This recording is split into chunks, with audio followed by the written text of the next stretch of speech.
Hello दोस्तों, स्वागत है पॉडन स्टार्टिस पे। मैं हूँ आर के सिंह एंड हम लोग स्टार्ट कर चुके थे बेसिक केमिस्ट्री का पहला यूनिट एटॉमिक स्ट्रक्चर, जिसमें कि हम लोग डिस्कस कर रहे थे एटॉमिक मॉडल के बारे में।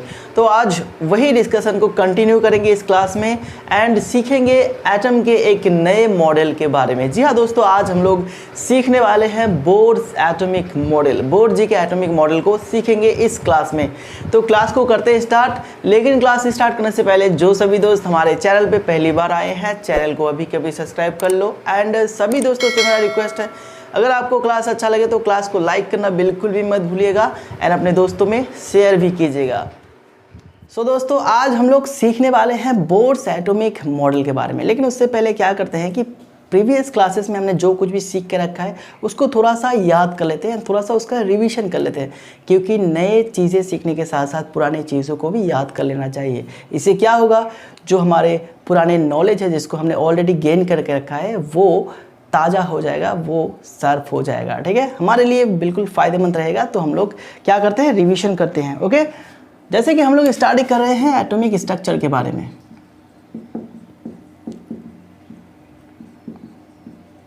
ओके, एटॉमिक स्ट्रक्चर के बारे में हम लोग स्टडी कर रहे हैं। तो आप मुझे ये बताएंगे, ये जो एटम है दोस्तों, एटम का कंसेप्ट सबसे पहले किसने दिया था?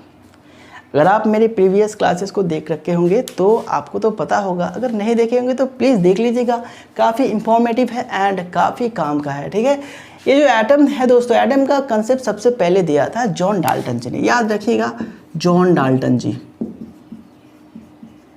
ओके, ये बन गया John Dalton. And John Dalton ji ये कहे थे कि एटम सबसे छोटा पार्टिकल है। एग्जिस्टिंग जितने भी पार्टिकल है, सबसे छोटा पार्टिकल क्या है? एटम है। एंड एटम को तोड़ा नहीं जा सकता, एटम को डिवाइड नहीं किया जा सकता। ठीक है दोस्तों, ओके। लेकिन ये तो करीब 200 साल पहले की बात है। फिलहाल 200 साल में बहुत कुछ चेंज हो गया है एंड बहुत ऐसे साइंटिस्ट आए, बहुत रिसर्चर्स आए जो कि एटम के ऊपर अपना रिसर्च किए। ठीक है, एक्सपेरिमेंट किए। तो बाद में ये बात गलत साबित हो गया है। ठीक है, ओके। एटम से भी छोटा पार्टिकल आ चुका है, जैसे कि इलेक्ट्रॉन, प्रोटॉन, न्यूट्रॉन, इन सारे पार्टिकल से ही बनता है एटम। ठीक है, ओके। चलो फिलहाल बात करते हैं डाल्टन जी ने जो अपना एटॉमिक थ्योरी दिया था, जिसको हम डाल्टन्स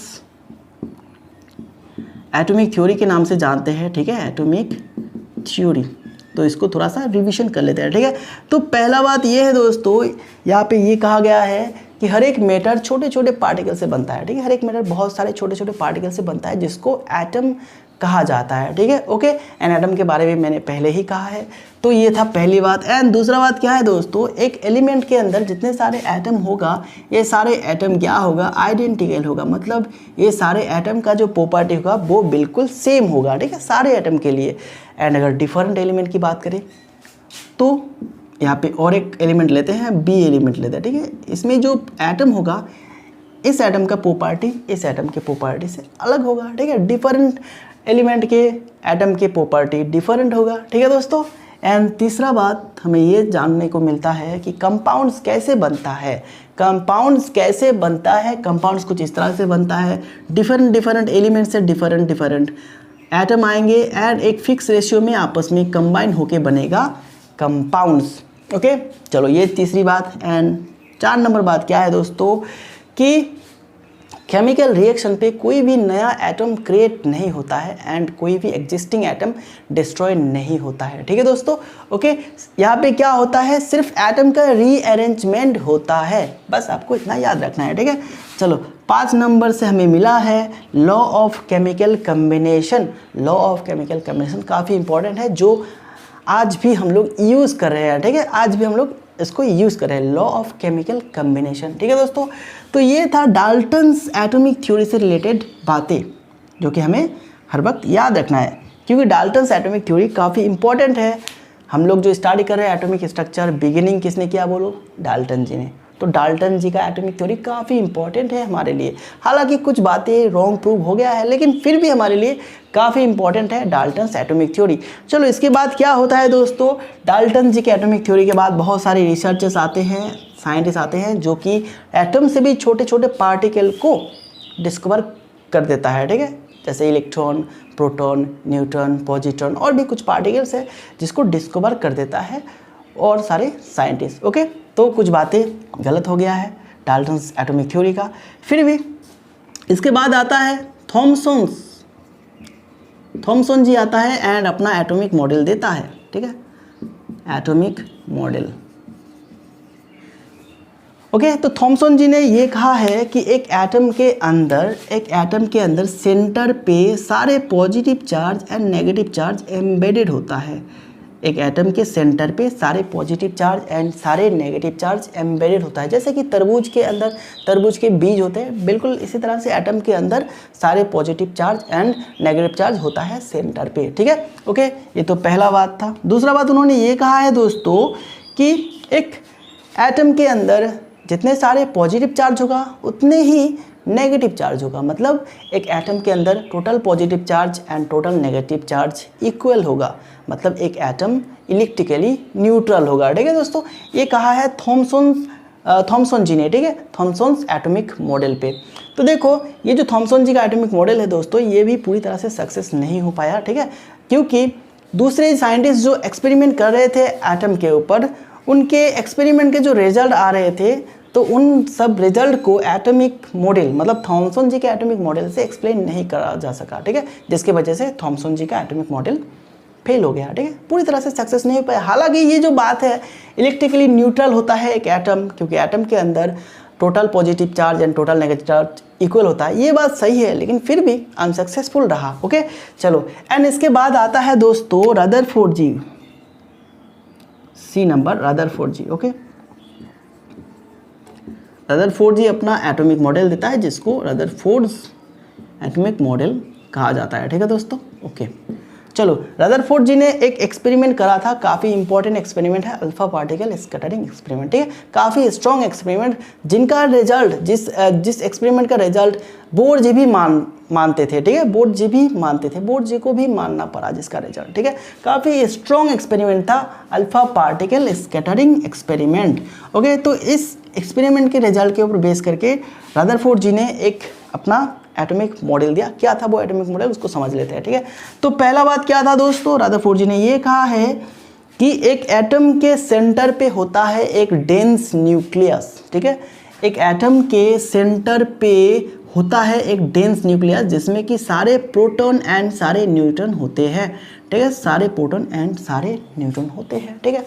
ओके, दूसरा बात रदरफोर्ड जी ने ये कहा है, ठीक है, कि ये जो न्यूक्लियस है दोस्तों, ये न्यूक्लियस होगा पॉजिटिवली चार्ज्ड। ओके, ये न्यूक्लियस होगा पॉजिटिवली चार्ज, क्योंकि यहाँ पे प्रोटॉन है, न्यूट्रॉन का तो चार्ज 0 है एंड प्रोटॉन का चार्ज पॉजिटिव है, तो ये पूरा न्यूक्लियस का चार्ज क्या होगा दोस्तों, ये होगा पॉजिटिव। ओके, एंड इस पॉजिटिव चार्ज न्यूक्लियस के चारों ओर नेगेटिव चार्ज वाला इलेक्ट्रॉन कुछ ऑर्बिट्स में इसके चारों ओर इसको घूमेगा, इस तरह से घूमेगा। ओके, ठीक है ना, इस तरह से चारों ओर घूमेगा क्या, इलेक्ट्रॉन, ये है पॉजिटिव चार्ज, ठीक है ना दोस्तों।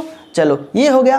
एंड तीसरा बात उन्होंने ये कहा है कि ये जो न्यूक्लियस है दोस्तों, ये न्यूक्लियस में एटम का पूरा मास ही कंसंट्रेटेड होगा, अरे सारे के सारे मास यहाँ पे कंसंट्रेटेड होगा। ओके, चलो, ये तीसरा बात। 4 नंबर बात ये कहा है, न्यूक्लियस को छोड़ के पूरे एटम जो है, ये जो पूरा एटम है, न्यूक्लियस को छोड़ के पूरा एटम क्या होगा, खाली होगा, एम्प्टी, ठीक है, ज़्यादातर एम्प्टी स्पेस है। ओके, डेंस पार्ट क्या है दोस्तों, न्यूक्लियस पार्ट है डेंस, घना पार्ट क्या है, न्यूक्लियस, एंड बाकी ये बिल्कुल खाली है, ठीक है। ओके, इलेक्ट्रॉन तो घूम रहा है ना, तो बाकी खाली है, जैसे हमारे सोलर सिस्टम। ओके, ठीक है ना। 5 नंबर बात उन्होंने ये कहा है कि ये जो न्यूक्लियस है, न्यूक्लियस का साइज पूरे एटम की तुलना में काफ़ी छोटा है, ठीक है, न्यूक्लियस का साइज पूरे एटम की तुलना में काफ़ी छोटा है, ठीक है। ओके, तो ये बात थी रदरफोर्ड्स एटॉमिक मॉडल के बारे में। ओके, चलो, लेकिन रदरफोर्ड्स एटॉमिक मॉडल भी पूरी तरह से सक्सेस नहीं हो पाया, अनसक्सेसफुल रहा, क्योंकि इस एटॉमिक मॉडल के सहारे एटम का स्टेबिलिटी एक्सप्लेन नहीं करा जा सका, ठीक है, एटम का स्टेबिलिटी एक्सप्लेन नहीं करा जा सका।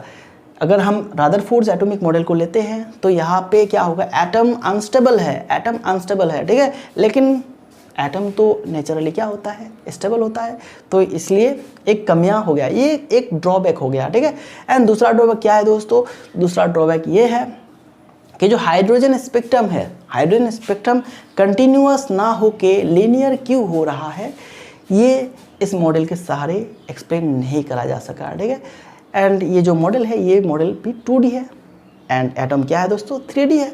तो इन सारे वजह से क्या हो गया, रदरफोर्ड जी का एटॉमिक मॉडल अनसक्सेसफुल हो गया। ठीक है, चलो अभी बात करेंगे बोर्स एटॉमिक मॉडल के बारे में। तो रदरफोर्ड जी के बाद बोर जी आते हैं अपना एटॉमिक मॉडल लेके, तो उसको डिस्कस कर लेते हैं।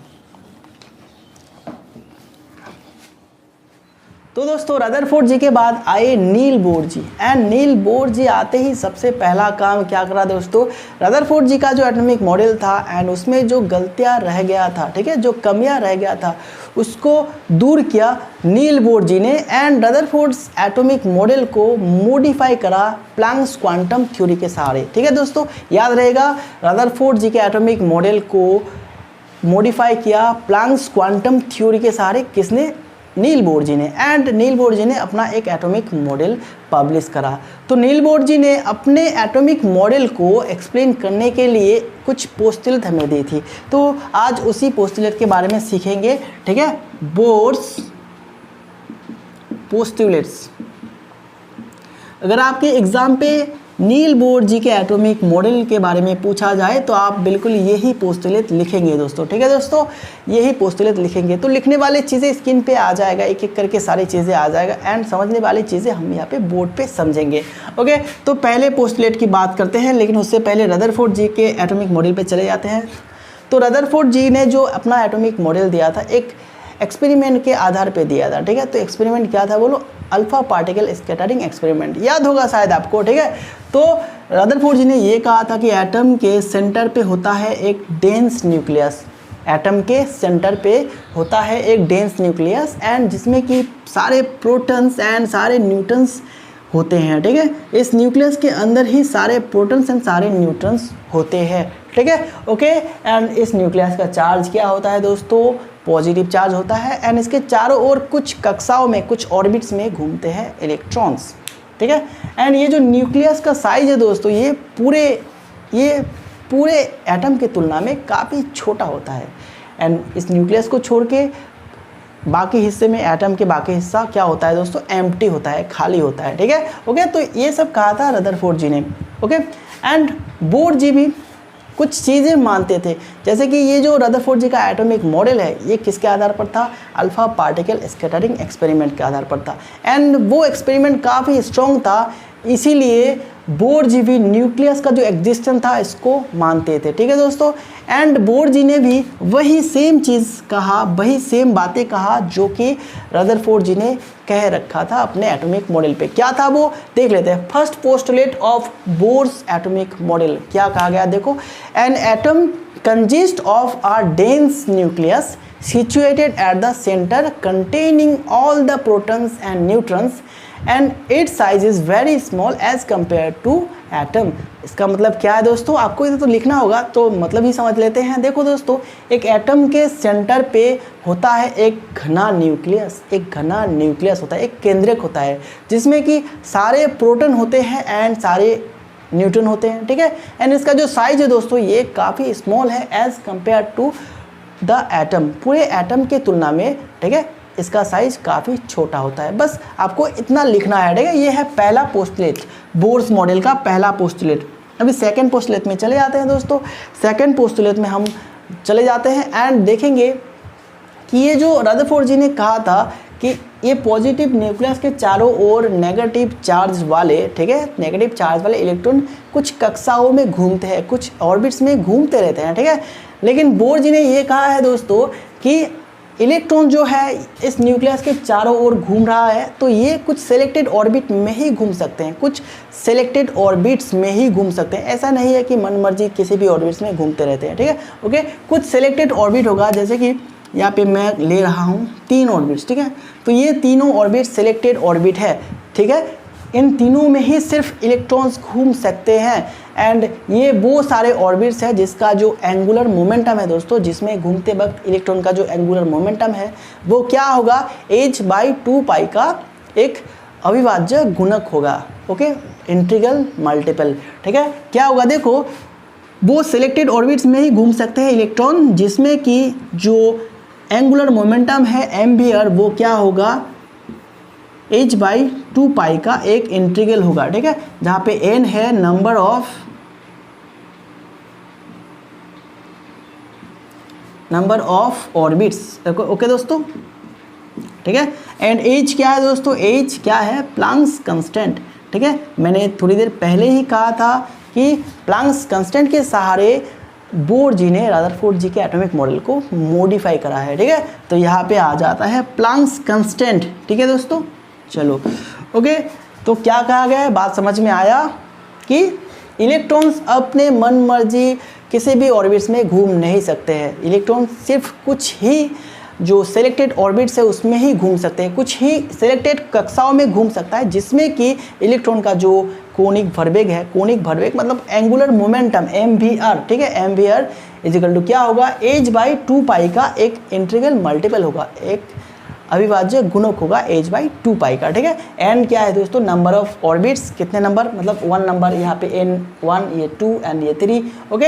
एंड एच क्या है दोस्तों, प्लैंक्स कांस्टेंट। एंड अगर इधर की बात करें तो एम क्या है दोस्तों, मास ऑफ द इलेक्ट्रॉन, ठीक है, इलेक्ट्रॉन का मास। एंड वी क्या है, वेलोसिटी ऑफ द इलेक्ट्रॉन जो घूम रहा है, ठीक है, उसका वेलोसिटी क्या होगा। एंड आर क्या है, रेडियस ऑफ द ऑर्बिट्स, जिस ऑर्बिट्स की हम बात कर रहे हैं तो उस ऑर्बिट्स का रेडियस क्या होगा सेंटर से, ठीक है, ओके।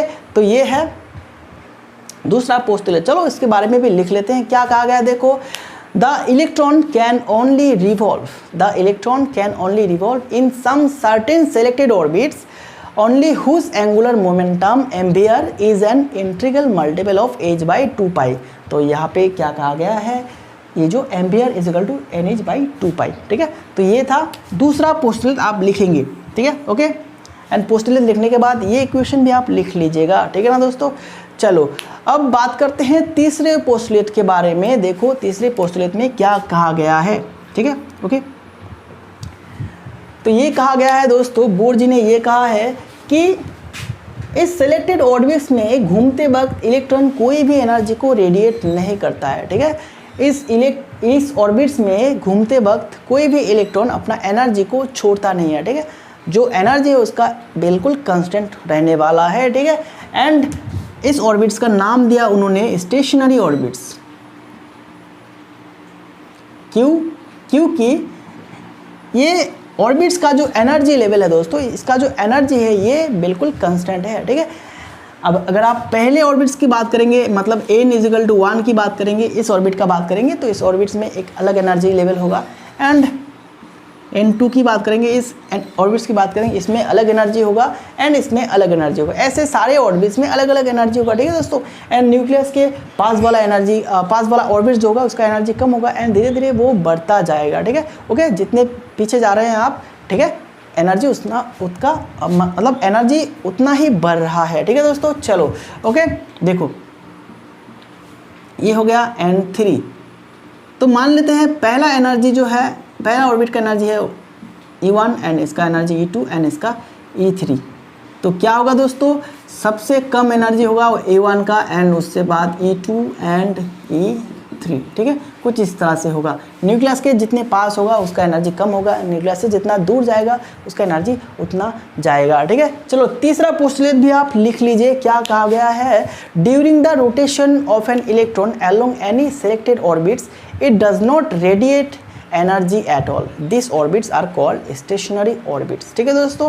क्या कहा गया है कि ये जो सिलेक्टेड ऑर्बिट्स में घूम रहे हैं इलेक्ट्रॉन, तो घूमते वक्त इलेक्ट्रॉन कोई भी एनर्जी को रेडिएट नहीं करता है, ठीक है, जिसके वजह से ये जो ऑर्बिट्स है इसको स्टेशनरी ऑर्बिट्स कहा गया है, स्टेशनरी, ठीक है, स्टेशनरी ऑर्बिट्स कहा गया है, ठीक है दोस्तों। चलो इतना तो समझ में आ गया है। देखो दोस्तों, रदरफोर्ड जी का जो एटॉमिक मॉडल था, सबसे पहला कमी क्या था बोलो दोस्तों, कि रदरफोर्ड जी के एटॉमिक मॉडल से एटम का स्टेबिलिटी एक्सप्लेन नहीं करा जा सका। लेकिन यहाँ पे देखो क्या है कि अगर इलेक्ट्रॉन एनर्जी को नहीं छोड़ेगा एंड हर एक लेवल पे एनर्जी कांस्टेंट रहेगा तो जो एटम है दोस्तों, एटम स्टेबल होगा।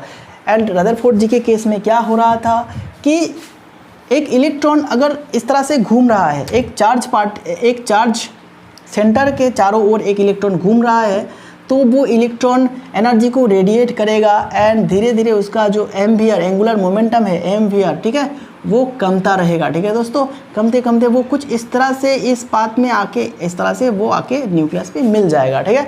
तो जिसकी वजह से एटम जो है ये स्टेबल नहीं होगा, ओके। लेकिन बोर जी इस कमी को दूर कर दिया, ओके, क्योंकि उन्होंने ये कहा इलेक्ट्रॉन घूमते वक्त कोई भी एनर्जी को रेडिएट नहीं करता है। ओके, हर एक ऑर्बिट का एक एनर्जी लेवल होता है, एक कांस्टेंट एनर्जी लेवल होता है। ठीक है दोस्तों, चलो ये तो था तीसरा पोस्टुलेट। चलो अब बात करते हैं 4 नंबर पोस्टुलेट के बारे में। ठीक है, 4 नंबर पोस्टुलेट क्या है दोस्तों, देखो 4 नंबर पोस्टुलेट के बारे में बात करेंगे। तो 4 नंबर पोस्टुलेट क्या कहता है दोस्तों, इसको समझ लेते हैं। ठीक है, अगर एक इलेक्ट्रॉन इस सिलेक्टेड ऑर्बिट्स में घूम रहा है, मान लीजिए यहाँ पे N1 पे घूम रहा है, चलो इसको रेड मार्कर से मार्क कर रहा हो। ठीक है, ये इलेक्ट्रॉन 1 नंबर पे घूम रहा है एंड बाहर से इसको हम एनर्जी देते हैं।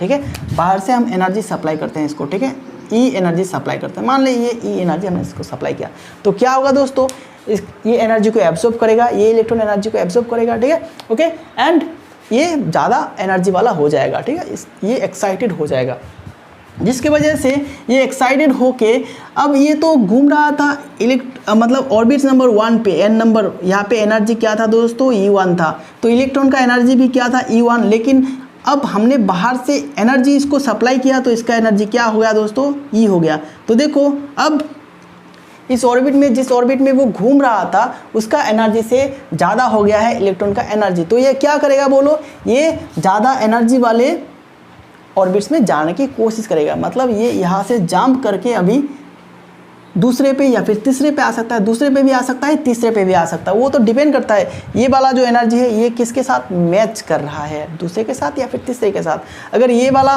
दूसरे ऐसा हो, ठीक है, दूसरे एनर्जी लेवल के साथ मैच कर रहा हो, इक्वल हो, तो ये दूसरे पे आ जाएगा। अगर ऐसा ना हो कि ये तीसरे वाला एनर्जी के साथ इक्वल होता है तो ये तीसरे पे आ जाएगा। ठीक है ना दोस्तों, ओके। एंड यही केस ऐसा भी हो सकता है कि हायर एनर्जी लेवल पे कोई इलेक्ट्रॉन घूम रहा है, ओके, एंड अगर ये एनर्जी को रेडिएट करता है, अगर ये एनर्जी को रेडिएट करता है, मतलब ई एनर्जी को अगर रेडिएट करता है, ठीक है, ये ई एनर्जी को अगर रेडिएट करता है तो ये क्या हो जाएगा, इसका एनर्जी कम हो जाएगा, जिसकी वजह से ये नीचे वाले लोअर लेवल ऑर्बिट्स पे चले आएगा। ठीक है, लोअर लेवल एनर्जी वाले ऑर्बिट्स पे चले आएगा। ठीक है दोस्तों, बात समझ में आया। अगर एक इलेक्ट्रॉन को हम बाहर से एनर्जी सप्लाई करते हैं तो वो एनर्जी को एब्सॉर्ब करके लोअर एनर्जी लेवल से हायर एनर्जी लेवल पे जंप कर सकता है। अगर ऐसा ना हो कि ऐसा होता है कि एक हायर एनर्जी लेवल पे एक इलेक्ट्रॉन घूम रहा है एंड वो एनर्जी को रेडिएट कर रहा है, तो वो क्या हो जाएगा, हायर एनर्जी लेवल वाले ऑर्बिट से वो लोअर एनर्जी लेवल वाले ऑर्बिट्स पे जंप करेगा। ठीक है दोस्तों, बिल्कुल। एंड ये जो absorb energy and emitted energy है, एब्जॉर्ब एनर्जी, ये कितना एनर्जी को एब्जॉर्ब करेगा तब जाके जंप करेगा, एंड कितना एनर्जी ये रेडिएट करेगा तब जाके हाई से लो जाएगा। तो इस एनर्जी का जो वैल्यू है दोस्तों, इसको कुछ इस तरह से, अगर कोई इलेक्ट्रॉन 2 नंबर एनर्जी लेवल से 1 नंबर एनर्जी लेवल, मतलब 1 नंबर ऑर्बिट्स पे जाता है, तो वो क्या करेगा, एच न्यू। ठीक है, ये है उसका इक्वेशन कि वो कितना एनर्जी रेडिएट करेगा दोस्तों, ओके, इतना एनर्जी रेडिएट करेगा। अगर ऐसा केस होता है कि वो लोअर से हायर तक जाता है तो आप यहाँ से इसको वैल्यू को चेंज कर दे बस। वो 1 नंबर पे था एंड एनर्जी को एब्सॉर्ब करके 2 नंबर पे चला गया है, तो एनर्जी कितना होगा दोस्तों, ओके। तो एनर्जी क्या होगा, एनर्जी वो एब्सॉर्ब कितना करेगा, बिल्कुल यही करेगा, डिफरेंस को करेगा, एंड इसको पॉजिटिव से लेना है, ऑलवेज पॉजिटिव में लेना है। ठीक है, अगर वो हायर से लोअर की तरफ जाता है तो वो एनर्जी को रेडिएट करेगा, अगर लोअर से हायर की तरफ जाता है तो इसका मतलब वो एनर्जी को क्या करता है, एब्सॉर्ब कर रहा है, एंड उसका वैल्यू कुछ इस तरह से होगा। ठीक है, okay, higher energy level minus lower energy level is equal to h nu. तो एच क्या है दोस्तों, आपको तो पता है, प्लैंक्स कांस्टेंट, एंड ये न्यू जो है दोस्तों, ये है जो एनर्जी को रेडिएट कर रहा है या फिर एनर्जी को एब्सॉर्ब कर रहा है, उस एनर्जी का क्या है, ये है बोलो फ्रीक्वेंसी। ठीक है दोस्तों, ये है एनर्जी का फ्रीक्वेंसी, जो एनर्जी रेडिएट कर रहा है एंड जो एनर्जी इसको गेन कर रहा है, उसका फ्रीक्वेंसी है एच न्यू। ठीक है, चलो इसको लिख लो। अब 4 नंबर पोस्टुलेट को लिख लो, बिल्कुल ही देरी मत करना। क्या कहा गया है देखो, if energy is supplied to an electron, if energy is supplied to an electron, it may jump from a lower energy level to a higher energy level by absorbing energy. Similarly, the excited electron jumps down to a lower energy level by emitting energy. ठीक है दोस्तों, okay. And जो energy absorb करेगा या फिर जो energy emit करेगा, उसका इक्वेशन क्या है दोस्तों, ये वाला है उसका इक्वेशन। आप पोस्टुलेट लिखने के बाद बिल्कुल ये वाला इक्वेशन लिख लीजिएगा। ठीक है, ओके। चलो अभी ये जो था दोस्तों, ये था बोर्स पोस्टुलेट के बारे में। ये चारों पोस्टुलेट आपको याद रखना है, आपको समझ में आ गया होगा शायद। एंड आपको ये चारों पोस्टलेट याद रखना है। अगर बोर्स मॉडल के बारे में पूछा जाता है तो आपको ये चारों के चारों लिखना होगा, ठीक है, विथ एग्जाम्पल, ठीक है, अगर मतलब विथ ये एक्सप्लेनेशन, ये वाला फिगर वाला एक्सप्लेनेशन, ठीक है। तो आपको फिगर भी ड्रॉ करना है एंड उसके साथ साथ पोस्टलेट भी लिखना है। तो दोस्तों बात करते हैं बोर्स एटॉमिक मॉडल के सक्सेस के बारे में। कितना सक्सेसफुल रहा बोर्स एटॉमिक मॉडल। ओके, तो पहला सक्सेस तो ये है दोस्तों कि बोर्स एटॉमिक मॉडल के सहारे हम लोग क्या कर सकते हैं कि हाइड्रोजन स्पेक्ट्रम को एक्सप्लेन कर सकते हैं, ठीक है, हाइड्रोजन स्पेक्ट्रम को एक्सप्लेन कर सकते हैं। एंड उसके साथ साथ hydrogen like other one electron system species के लिए भी स्पेक्ट्रम को हम लोग एक्सप्लेन कर सकते हैं। जैसे कि हाइड्रोजन के स्पेक्ट्रम को तो हम एक्सप्लेन कर ही सकते हैं, लेकिन उसके साथ साथ हीलियम स्पेक्ट्रम को भी, and lithium +2, okay, and beryllium +3। तो ये सारे क्या है, वन इलेक्ट्रॉन सिस्टम है, सारे के सारे वन इलेक्ट्रॉन सिस्टम है। ये सारे के सारे के लिए हम लोग स्पेक्ट्रम को एक्सप्लेन कर सकते हैं, ठीक है दोस्तों। एंड दूसरा सक्सेस तो ये है दोस्तों कि इस थ्योरी के सहारे हम लोग क्या वन इलेक्ट्रॉन सिस्टम वाले जो कि इस तरह का होगा, इसमें जो वेरियस स्टेशनरी ऑर्बिट्स होता है इसका रेडियस हम लोग कैलकुलेट कर सकते हैं। जैसे कि ऑर्बिट्स, वेरियस स्टेशनरी ऑर्बिट्स हमें पता है, ठीक है, जिस ऑर्बिट्स में, जिस सिलेक्टेड ऑर्बिट्स में इलेक्ट्रॉन घूम सकते हैं, तो उस ऑर्बिट्स का रेडियस हम लोग कैलकुलेट कर सकते हैं बोर्स एटॉमिक मॉडल के सहारे, ठीक है। ओके, तीसरा सक्सेस ये है दोस्तों कि इस थ्योरी के सहारे हमें आइडिया मिलता है क्वांटम नंबर का आइडिया जो है यहाँ से मिलता है, ठीक है। एंड 4 नंबर सक्सेस ये है कि इलेक्ट्रॉनिक ट्रांजिशनल के बारे में भी हमें मिलता है। इलेक्ट्रॉनिक ट्रांजिशन मतलब इलेक्ट्रॉन जो एक स्तर से दूसरे स्तर तक जंप करता था, हायर से लोअर, लोअर से हायर, ठीक है। तो ये भी हम क्या, इसका जो कंसेप्ट है ये भी हमें मिला इस थ्योरी के सहारे, ठीक है। ओके, चलो अब ड्रॉबैक्स में बात करेंगे। ड्रॉबैक्स, पहला ड्रॉबैक्स ये है दोस्तों, अगर कोई सिस्टम 2 इलेक्ट्रॉन वाला हो या फिर 2 से ज़्यादा इलेक्ट्रॉन वाला हो तो उसके लिए हम स्पेक्ट्रम को एक्सप्लेन नहीं कर सकते इस थ्योरी के सहारे, ठीक है। ओके, ये सिर्फ एक इलेक्ट्रॉन सिस्टम के लिए ही है। एंड दूसरा क्या है दोस्तों, अगर कोई स्पेक्ट्रल लाइन इलेक्ट्रिक फील्ड या फिर मैग्नेटिक फील्ड के थ्रू जाए तो ये और भी कई लाइनों में स्प्लिट हो जाता है, जिसका कारण इस थ्योरी से एक्सप्लेन नहीं करा जा सके। ओके, ठीक है। एंड तीसरा क्या है दोस्तों कि ये जो बोर्स एटॉमिक मॉडल है ये है 2D बेस्ड, ठीक है, 2D बेस्ड, 2 डायमेंशनल, लेकिन एक्चुअली एटम होता है 3 डायमेंशनल, ठीक है दोस्तों।